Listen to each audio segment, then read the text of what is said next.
For our final speaker, we have Greg Romero. When we arrived at space as a topic, Greg is actually the first person I thought of, and I think he was also the first person to reach out and say, "I want to talk about space." So it worked both ways. Greg is a playwright whose work, actually a lot like the work of Kate Watson Wallace, is derived from and for particular spaces. He's written a play for an elevator. I imagine you'd get on and you were in a play, and you'd get off. Something like that?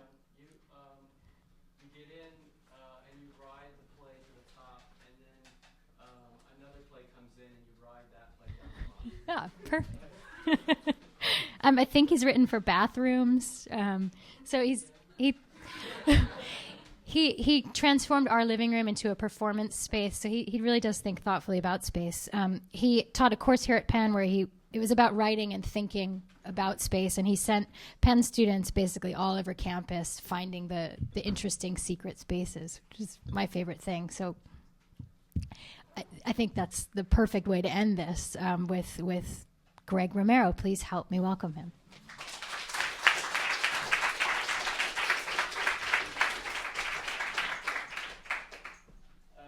Thanks, Jessica. This has been totally fun.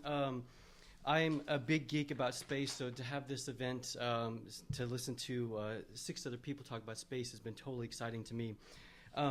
So I have some fun stuff I want us to do today, but I feel like I come with the question, what is a performance space?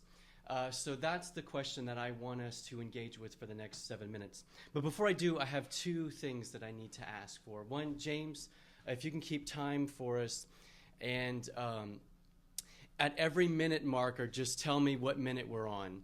And that'll help us keep within the space of time in the way that gets everything done. It's impossible to cover the question, what is a performance space, in 7 minutes, but I love impossible things, and I love attempting them, so we're going to try.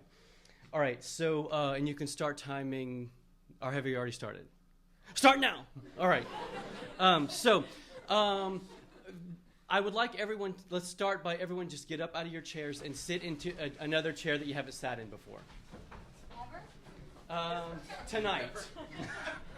Ever, if that's more fun.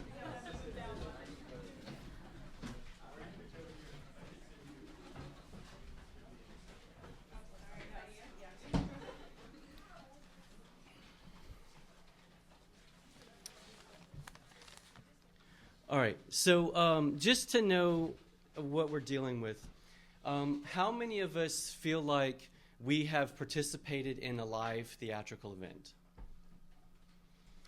Okay, all right, that's almost everyone. Okay, do we feel like we are participating in a live theatrical event right now? Okay, undoubtedly, okay. Some of you do, some of you do not. Okay, well, why and why not? No, it's not. Because this is one of my questions. Is there a space between the performer and the audience? How do the performance engage with the audience? Is there a space that divides, or is it a shared space? So that is something that's really exciting to me about theater. So for most of you who feel like this is not a theatrical event.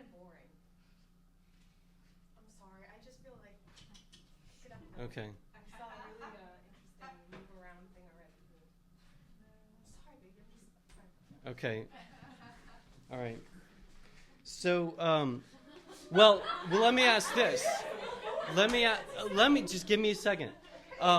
Would this be more theatrical if someone came up and stabbed me with a knife?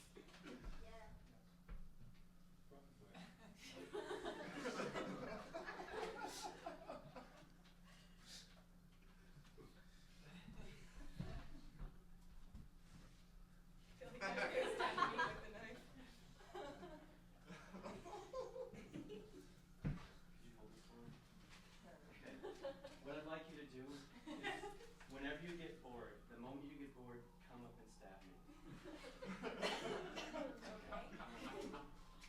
Okay. All right. So we've solved that problem.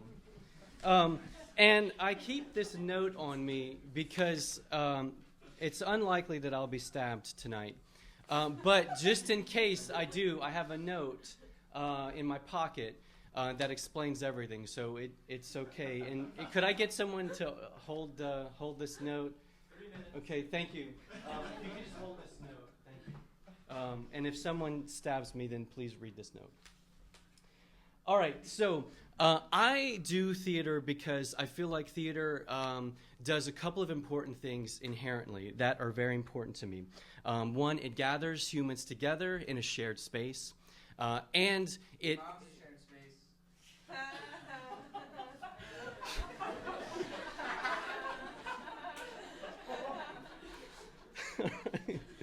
That was a good one. And it insists that we use our imaginations. And to me, these are two of the most important things that humans can do. We can gather together and we can use our imaginations. A live theater event is at its best when it does a third thing, which I think is also related to space, and that we experience a rite of passage. And to me, this means going from one space and transforming into another space. 4 minutes. Thank you, 4 minutes.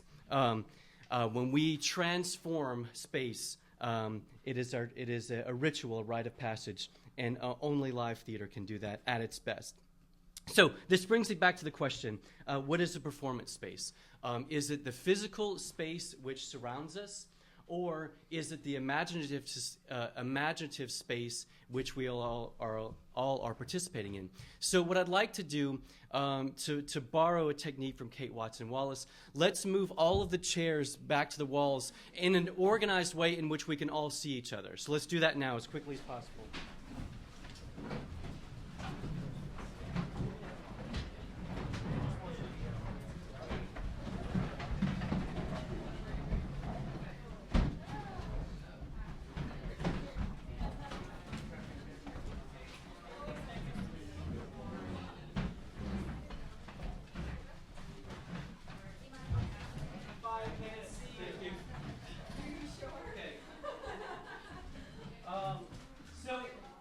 So let's talk about this space. How is this a performance space? This is boring. I'm still interested. Okay.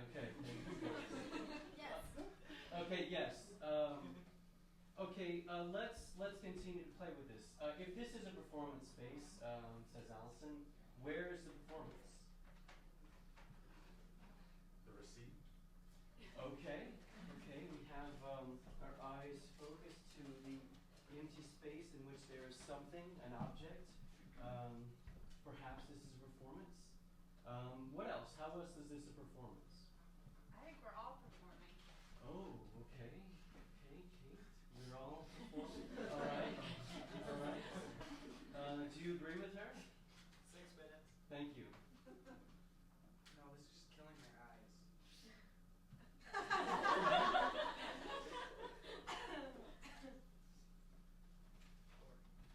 Okay.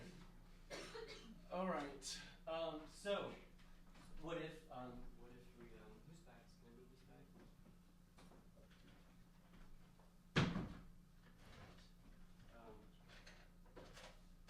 How about now? Is this a performance?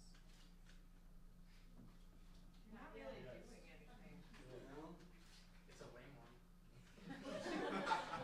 Okay. All right. How are you? You're still interested now? Yeah. Okay. All right. I'm getting a little, I gotta warn you. Okay. Should work on making it more interesting. Okay. All right. Okay. Well. Okay. 7 minutes. Okay. Well, I seem to have run.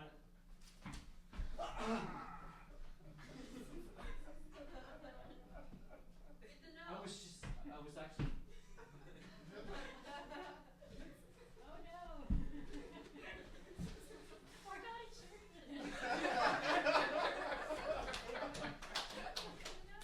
Somebody read the note. Didn't we play Call It In? Thank you. I have traveled to another space. I hope that you have too. Thank you. Love, Greg. enjoy the reception